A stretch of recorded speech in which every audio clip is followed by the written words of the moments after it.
kuih asap kelong, kuih tradisi yang diorang masak guna cara tradisi.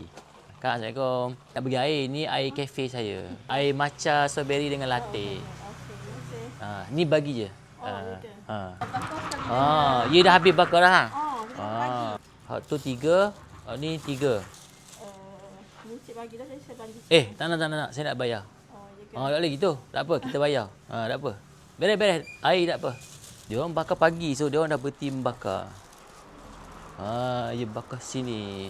Asap kelong tu maksud benda? Kelong. Kelong tu apa? Asap lah. Asap Asap banyak. Beres. Terima kasih banyak Okey. Beres. Jom kita try. Dia punya bahulu ni memang bakar guna kayu api. Guna arang. Bismillah. Rasa bahulu.